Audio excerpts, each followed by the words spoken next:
सत Shri Akal. Welcome to Bluebird. UK का visa लेना चाहते हैं तो आज ही आपका मन किया कि वीज़ा अप्लाई कर दें और अगले दिन आपने वीज़ा अप्लाई भी कर दिया, तो ध्यान रखें कि आपका वीज़ा रिफ्यूज़ होने के चांस ज़्यादा है, क्योंकि आपने यदि यूके के अकॉर्डिंग अपनी प्रोफाइल को मेंटेन नहीं किया तो वीज़ा ऑफिसर आपकी प्रोफाइल को रिजेक्ट करने वाला है। बट यदि आप मेंटेन करके रखेंगे तो वीज़ा मिल जाएगा। बट मेंटेन कैसे करें, क्या चीज़ों पे ध्यान रखें, ये चीज़ आपको आज की वीडियो में मिलेगी। आप हमारे चैनल को सब्सक्राइब कर दें, क्योंकि आप सब्सक्राइब करेंगे तो हम और ऐसी वीडियोस लेके आते रहेंगे, हमें भी मोटिवेशन मिलता है तो हम और वीडियोस लेके आते हैं। सबसे पहले, यदि आप यूके टूरिस्ट वीज़ा की फ़ाइलिंग सीखना चाहते हैं, यदि आप चाहते हैं कि यूके की टूरिस्ट वीज़ा फ़ाइलिंग आप पूरी कंप्लीट सीख लें, तो आप हमारी वेबसाइट bluebirdnest.com पर जाके कोर्स को ज्वाइन करें। और इसकी कॉस्ट बहुत ही नॉर्मल है और आप पूरी प्रोफाइल सीख सकते हैं कि यूके की टूरिस्ट वीज़ा फ़ाइलिंग कैसे होती है, और उसके बाद अपने क्लाइंट की फ़ाइलिंग कर सकते हैं। तो आपको बहुत अच्छे तरीके से ये चीज़ें सीखने को मिल जाती हैं।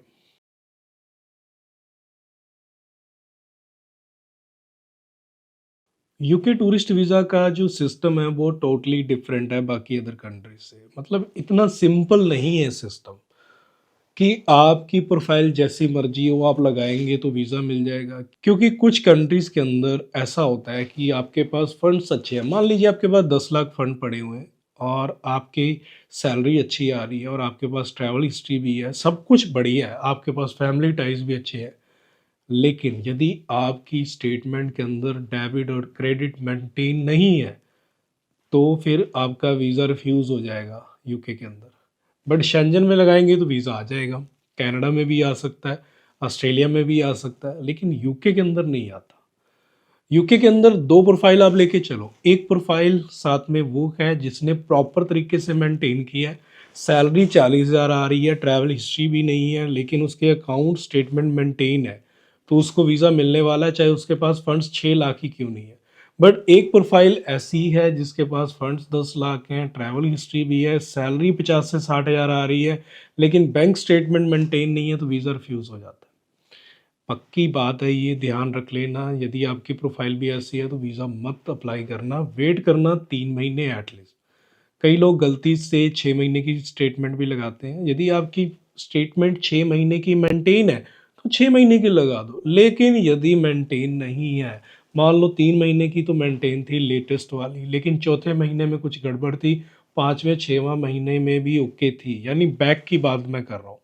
बट आपने क्या किया, आपने सोचा 6 महीने की स्टेटमेंट लगाते हैं वीज़ा निकल आएगा। वीज़ा नहीं आएगा, क्योंकि जो चौथे महीने में आपने अपने अकाउंट के अंदर गड़बड़ की हुई है, उसकी वजह से आपका वीज़ा रिफ्यूज़ होने वाला है। उससे बेटर है कि 3 महीने की स्टेटमेंट लगा दो, 6 महीने की मत लगाओ। ये चीज़ ध्यान रखना है, क्योंकि इस वजह से बहुत लोगों की रिफ्यूज़ल आती है। तो मेंटेन कैसे करना है, बड़ा सिंपल सा फॉर्मूला आपने लेके चलना है। पहली चीज़ ध्यान रखें कि आपकी जो इनकम आ रही है, पहले तो वो देखें कि हर महीने आपके अकाउंट में क्रेडिट्स कितने हो रहे हैं। आपने इनकम दिखाई है कि आप जॉब करते हैं और सैलरी आपकी आती है 45,000 रुपये महीना, और आपकी स्टेटमेंट में भी 45,000 आ रहा है। बस ये एकदम जस्टिफाई हो गया कि 45,000 सैलरी है, अकाउंट में 45,000 आ रहा है, यानी सब कुछ ओके है। लेकिन अब क्रेडिट जो है वो 45,000 मंथली ही होने चाहिए, उसके अंदर और क्रेडिट एक्स्ट्रा नहीं आने चाहिए। यदि और क्रेडिट एक्स्ट्रा आएंगे तो फिर प्रॉब्लम हो जाएगी। अब बात हम करते हैं उसको मेंटेन करने की, कि अब जो डेबिट्स निकलने हैं, डेबिट्स भी आपके उस हिसाब से होने चाहिए। मान लो आपका 45,000 आ रहा है, हर महीने 30,000 तो जा रहा है, तो पीछे बच रहा है 15,000 रुपये महीना।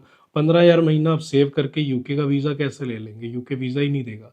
तो उससे बेटर है कि आप अपनी प्रोफाइल को इस तरीके से मेंटेन करें कि आपकी जो स्टेटमेंट चल रही है वो उसी के अकॉर्डिंग चले।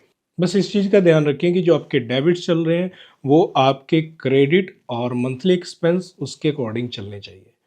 मंथली एक्सपेंस जो है, यदि आपके 15,000 से ऊपर जाएंगे तो चांस कम हो जाएंगे, यदि आपकी सैलरी जो है वो 40 से 45,000 के बीच में है, क्योंकि हर महीने आपका 30,000 सेविंग में बच रहा हो, ये ज़रूरी है। यदि वही है कि आपका 15,000 रुपये महीना बच रहा है, तो आप लगाएंगे कि यूके में ट्रैवल करने का, आप बताएंगे कि मैं यूके ट्रैवल करने आ रहा हूँ, महीने में आप बचा रहे हो 15,000, तो वीज़ा ऑफिसर वीज़ा कैसे देगा, वीज़ा ऑफिसर वीज़ा ही नहीं देगा। तो उस चीज़ को मेंटेन करना ज़रूरी है, तो इसलिए उस चीज़ को बराबर लेके चलें कि यूके के अंदर फाइल लग रही है तो आपको पता हो कि हम हर महीने इतना सेव करेंगे, और ये जो सेविंग है 30,000 महीने के आसपास की जा रही है। 25 से 30,000 के बीच में सेविंग है, तो आप वीज़ा ऑफिसर को कह सकते हो कि अब मेरे पास सेविंग अच्छी है, मैं अपने खर्चे निकालने के बाद इतना सेव करता हूँ, अब मैं अपने ट्रिप पर इतनी कॉस्ट करने वाला हूँ, तो मुझे वीज़ा मिल सकता है। तो वीज़ा ऑफिसर उन चीज़ों को देख के चलता है, फिर वीज़ा भी दे देता है। और यदि आपकी ये चीज़ें मेंटेन नहीं होती हैं, फिर वीज़ा नहीं लगता, फिर वीज़ा ऑफिसर वीज़ा भी नहीं देता और उस केस में आपके लिए प्रॉब्लम हो जाती है। तो इसलिए इन चीज़ों को मेंटेन करना बहुत ज़रूरी है, आप इनको साथ में लेके चलें। तो पहली चीज़ तो आपने बैंक स्टेटमेंट मेंटेन करनी है 3 पॉइंट पर। पहली चीज़, आपके क्रेडिट जो हैं आपकी इनकम के साथ हों। सेकंड चीज़ कि जो आपके क्रेडिट आ रहे हैं वो आपकी सैलरी जो आपने इनकम शो की है उसके अलावा कोई और क्रेडिट ना आए। थर्ड चीज़, आपके जो डेबिट्स हैं वो आपकी 10-15 हज़ार रुपये हों यदि आपकी सैलरी 40 से 45 हज़ार है। तो यानी इनके बीच में आपको गैप बना के चलना है एक उस तरीके से कि आपकी सेविंग दिखनी चाहिए कि आप वीज़ा पे खर्च कर सकते हैं। यदि वो आपस में मैच नहीं कर रही है फिर वीज़ा नहीं आएगा। मैं इसको बार-बार इसलिए रिपीट कर रहा हूँ कि आपको ये चीज़ें क्लियर हो जाए। अब जो नेक्स्ट चीज़ आपने देखनी है वो है कि आपके यदि ट्रैवल हिस्ट्री बना सकते हो तो बेस्ट है, यदि नहीं भी बनाते तो कोई प्रॉब्लम नहीं। बट साथ में ध्यान रखें यदि आपकी रिफ्यूज़ल्स है कई और कंट्री से तो आप उसको शो ज़रूर कर दें। आप हाइड करने की कोशिश ना करें क्योंकि कई बार कहीं से उनको वो महसूस होता है, लगता है कि इसकी कहीं पे रिफ्यूज़ल हो सकती है।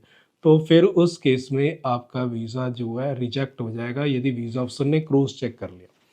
तो वैसे तो जल्दी करके उनको नहीं पता लगता है क्योंकि इतनी कंट्रीज़ के अंदर किस-किस को वो पूछेंगे। लेकिन यदि कुछ ऐसा प्रूफ़ उनको मिलता है, तो फिर दिक्कत हो सकती है। तो इसलिए आप उन चीज़ों को लेके चलें कि आप साथ में उनको मेंटेन करके चलें। आप तो इन चीज़ों को आप साथ में लेके चलें, अपनी रिफ्यूज़ल्स जो हैं उनको हाइड ना करें। यदि हाइड नहीं करते फिर प्रॉब्लम नहीं है। 3 महीने इस तरीके से आप मेंटेन कर लेते हैं तो आपकी वीज़ा लगने के पूरे चांस हैं। तो रेदर देन किसी को 10-15 लाख रुपए देना टूरिस्ट वीज़ा के लिए वो ठीक नहीं है। उससे बेटर है कि आप अपनी जो सैलरीज़ हैं, अपनी जो स्टेटमेंट्स हैं, अपने जो फंड्स हैं, इन सब को आप साथ में प्रॉपर तरीके से मेंटेन करके चलें। अपने एक्सपेंस के साथ, अपनी इनकम के साथ, डेबिट एक्स्ट्रा ना करें, क्रेडिट एक्स्ट्रा ना करें, उनको सब मेंटेन करें। तो ये सब चीज़ें यदि परफेक्ट हो जाती हैं तो यूके से वीज़ा लेना मुश्किल नहीं होता है। तो उम्मीद करता हूँ ये वीडियो आपके लिए काफ़ी हेल्पफुल होगी। ऐसी वीडियो और देखने के लिए चैनल को सब्सक्राइब जरूर कर दें। मिलते हैं फिर एक नई वीडियो में। सत श्री अकाल।